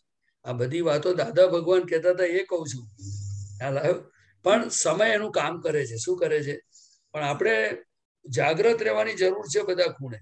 એક વાત સમજવી જોઈએ. હજુ હું તો કહું છું કે હું મારી જાતને આપતા પુત્ર છું એટલે પરફેક્ટ છું માનવાની મારી જરૂર નથી. દાદાની એક વાતોને ખૂણે ખૂણેથી સમજવા માટેનો મારો અવતાર છે. તો જ હું એ દાદાના માર્ગે પ્રગતિ કરવામાં મને મારી પ્રકૃતિની ભૂલો દેખાશે કે આ પ્રકૃતિ કઈ જગ્યાએ પક્ષપાત કરે છે, પ્રકૃતિ કઈ જગ્યાએ દાદાના વચનોથી બીજે રસ્તે લઈ જાય છે. નહીં તો પ્રકૃતિ જ્યાં સુધી શુદ્ધ નહીં થાય. આજે તમે મને કોની જોઈને આ પ્રકૃતિ કામ કરશે? દાદાનો વ્યવહાર જોઈએ, દાદાની વાત સમજીએ તો આપણને સુખ આવશે ને, તો આપણે ચોખ્ખા થઈશું ને, કે પછી બુદ્ધિના કાયદાથી ચોખ્ખા થઈશું? મને કહો. હે, દાદાની વાતો. અને દાદા જ્યાં કાયદો છે ને ત્યાં દાદા નથી. જ્યાં દિલ છે ત્યાં દાદા છે. ક્યાં છે? દિલ છે ત્યાં દાદા છે. બહુ સમજવા જેવું છે. બહુ તમે આજે વાત કરી ને એટલે ઘણું બધું ઊભું થઈ ગયું છે. પણ આપણે શોર્ટમાં કઈ પણ લક્ષ્મી છે ને દાદાને તમારે હોપવાની કે તમે પ્રકાશ આપજો. હા, બરાબર. હા, જય સચ્ચિદાનંદ. જય સચ્ચિદાનંદ. દીપકભાઈ. જય સચ્ચિદાનંદ. પ્રદીપભાઈ. જય સચ્ચિદાનંદ. આપણે આફ્ટર ઓલ જળ ભાવો જે થાય છે, જળ ભાવો કે કોઈને આપણે કહે તું નાલાયક છે એમ કે, એટલે આપણને એ જળ ભાવો ઉભા થાય અને પછી એ મને તો અનુભવમાં કે આપણે after all he is a good person એમ કહીએ ને આપણે, તો પછી એ જળ ભાવ આખો ઘૂસાઈ જાય છે. એના પાછળનું વૈજ્ઞાનિક રીઝન મારે થોડું સમજવું હતું, સાયન્ટિફિક રીઝન. એટલે ભૂસાઈ જવું એટલે શું છે કે કોઈ આપણને દાખલા તરીકે મને નાલાયક કયો કે તું જુઠ્ઠો છે એવું બોલ્યા, તો આપણે એને તે વખતે જે એના માટે પોઝિટિવ જે કર્યું બધું, એટલે અંદર આપણે અડવા ના દીધું ને, આપણે અંદર અડવા ના દીધું ને, ડિલિવરી એક્સેપ્ટ ના કરી ને આપણે, અને એની સામે આપણે પોઝિટિવ રહ્યા ને આપણે. એટલે એ પણ એ વાક્યની અસર થાય મન વચન જે વાણી બોલે એની અસર થાય. ફાઇલ નંબર 1 જો ઇફેક્ટિવને અસર થાય, કારણ કે આ જ્ઞાન મળ્યા પછી દેહ તે હું છું એ ડિસ્ચાર્જ અહંકાર હજુ હાજર છે. ખ્યાલ આવ્યો? એ 0 થયો નથી. અને બીજી વાત એ at a glance, at a time ની વાત આપણે કરીએ પહેલા, કે એટ એ ટાઈમ આપણને જ્ઞાન હાજર રહેતું નથી કે આ માણસ જે કંઈ પણ બોલે છે એ એને વ્યવસ્થિત બોલાવે છે, અને આ ફાઇલ નંબર 1 ને બોલે છે હું તો સિદ્ધાર્થમાં છું. અને પછી એ જ્ઞાન પછી બીજા સ્ટેપમાં આપણે જ્યારે ફાઇલ નંબર 1 માં જ્યારે પરિણામ ઉભા થાય છે ત્યારે આપણે એને કહેતા નથી, કારણ કે આપણે છૂટું પડ્યું નથી, એટલે આપણે છૂટું તે વખતે હાજર રહેતું નથી, એટલે આપણે ડીલિંગ નથી કરતા કે પ્રદીપભાઈ આ તમને કહે છે તો તમે શું કરો આકળાટ કરો છો? આ તો તમે તમારી પૂર્વે તમે ચોપડેલું ત્યાં તમારો હિસાબ આવ્યો છે, જમા કરી લો ને. એ તો વ્યવસ્થિત બોલાવે છે. આ તો તમને કર્મમાંથી છોડાવે છે, આ તો બહુ ઉપકારી કહેવાય. અમે તમારી જોડે છીએ.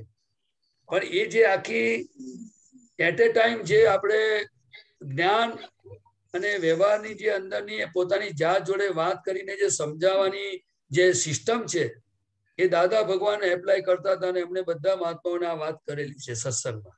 પણ આપણે એનો અભ્યાસ કરવો જોઈએ એવું મને લાગે છે. કારણ કે આ રસ્તે આપણે ચાલ્યા નથી અને ડિસ્ચાર્જ અહંકાર છે, કારણ કે કૃપાથી મળેલું છે એટલે શુદ્ધાત્માનું આપણે ખાતરી થઈ છે. પણ જોડે જોડે આ વ્યવહારમાં હું પ્રદીપ આનંદજી છું એવું મય રહે છે ને હજુ, અને એ હાજર થાય છે પાછું. શું છે? કારણ કે અંદર મન છે, બુદ્ધિ છે, ચિત્ત છે, અહંકાર છે, બધા હાજર છે. ડિસ્ચાર્જ કસાયો હાજર છે. એટલે અહીંયા પુરુષાર્થ માંડવાની જરૂર છે. શું છે? પણ આપણે એ રીતનું ગોઠવણ કરે કે દીપકભાઈ ને ગાળ આપે છે. એવું નહીં. દીપકભાઈ એ જો કોઈ પણ મેથડ હોય, કોઈ પણ ગણિતનો દાખલો હોય, એને સ્ટેપ બાય સ્ટેપ ગણીએ તો જવાબ આવે કે કઈ ફોર્મ્યુલા કઈ જગ્યાએ વપરાય. પહેલા સ્ટેપમાં શું વપરાય, પછી બીજા સ્ટેપમાં એ બેની અંદર પ્લસ માઇનસ થઈને શું આવ્યું, પછી ત્રીજી જગ્યાએ કયું પદ મૂકવાનું તે ખબર હોવી જોઈએ. એવું નહીં. જો હવે ભાખરીનો લોટ બાંધી દીધો, ભાખરી વણાઈ ગઈ અને વણીને એક વખત એમણે તવા ઉપર મૂકી, પછી સીધું તેલ ના નખાય, એને તરત એને પછી બીજી બાજુ ફેરવવી પડે. એટલે એને ખબર પડે કે ઉપરથી જરા પરપોટીઓ થાય છે એટલે ભાખરી થોડી શેકાઈ છે, એને આમ ઊંધી ફેરવે અને ઊંધી ફેરવે અને પછીથી થોડી વાર થાય પછીથી એને બસ કેવી રીતે કરવું, તેલ નાખવું, એ પછી એ બહેનોને ખબર પડે. એવી રીતે એની મેથડ હોય તો એ ભાખરી હરખી થાય. નહીં તો કાચો લોટ હોય, એક બાજુ ને એક બાજુ શેકાઈ ગયો હોય અને ઉપર તેલ રેડે તો ભાખરીનું શું થાય? ફેંકવાની થાય. એ પ્રોપર ભાખરી ના થાય. એવી રીતે દાદા ભગવાનનું એક એક જ્ઞાન વાક્ય એને પ્રોપર મેથડથી સમજી અને એપ્લાય કરે તો એને નિરાકુરતાનો અનુભવ થશે, મુક્તતાનો અનુભવ થશે. બરાબર. આવું આ તો મને જે લાગે, હું તો એટલું જાણું કે જ્ઞાની પુરુષના શબ્દને હલાવવો નહીં, પણ જેમ છે તેમ પી જવો. એટલે કે એમણે જે રીત બતાવી એ રીત પર જે બી જશે એનું કામ થઈ જશે. બરાબર. તમને કેવું લાગે છે? બરાબર બરાબર બરાબર બરાબર. જય સચ્ચિદાનંદ. જય સચ્ચિદાનંદ. ગીતાબેન.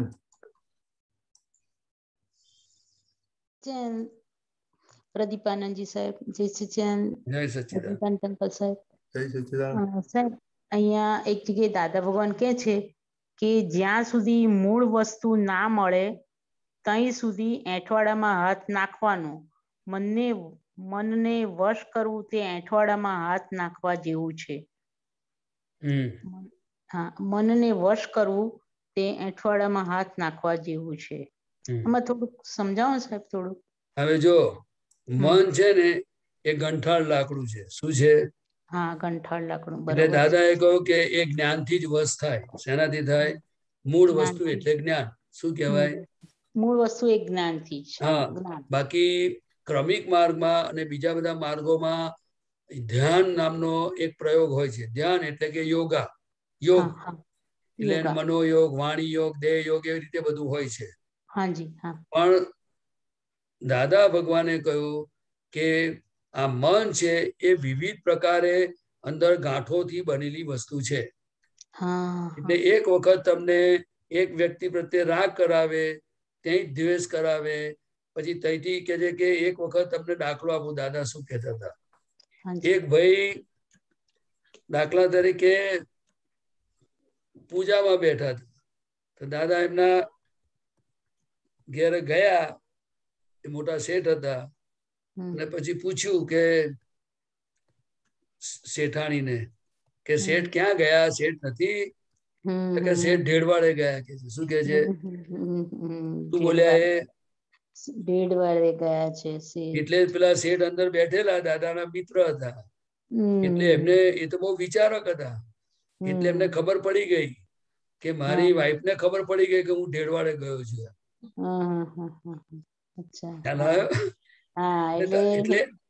એટલે આ મન છે ને આપણને ઢેડવાડે પણ લઈ જાય એવું છે. એટલે બધા એ બધા એઠવાડા કહેવાય. શું કહેવાય?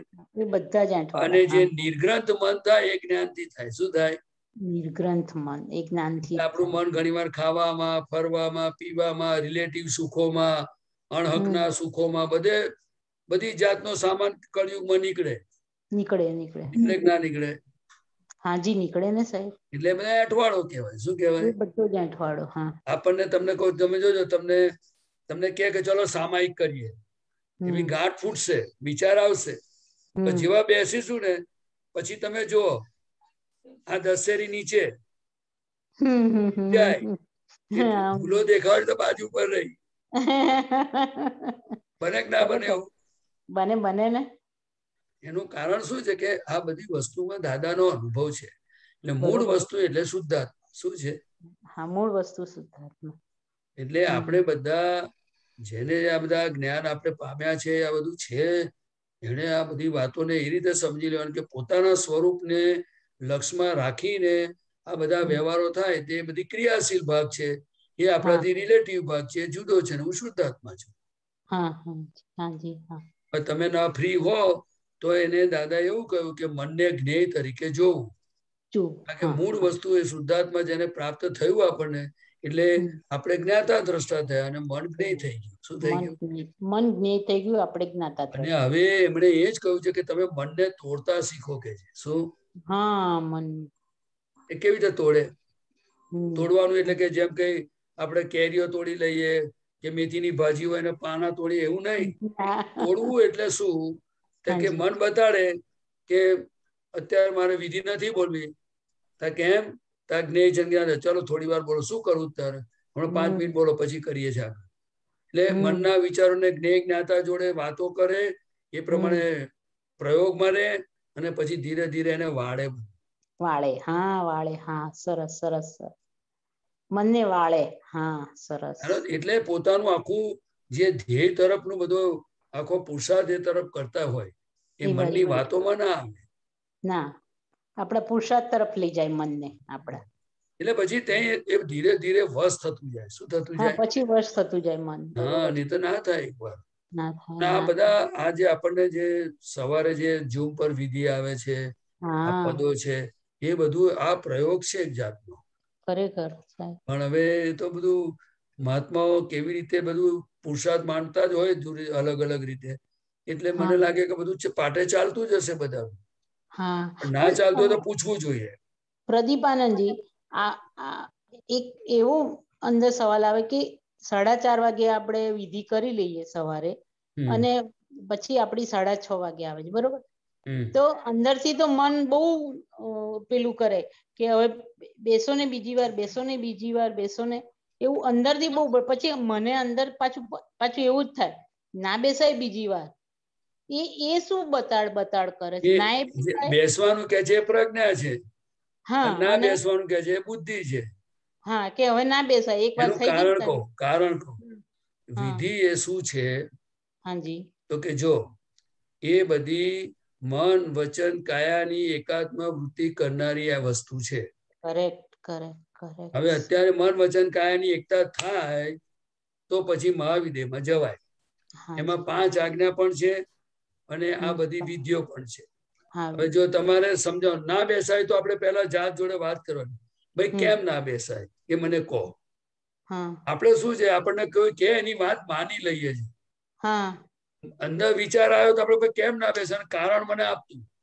એમ કે તે એકવાર કરી લીધી ને, એક વાર કરવાની ચીજ ન કે નિયમથી સવારે ગોળી લીધી એટલે પછી બીજા દાડે સવાર લેવાની, એવું નથી. આ જો ચરણ વિધિ હોય એટલે એની અંદર પોતાના આત્માના ગુણો હોય.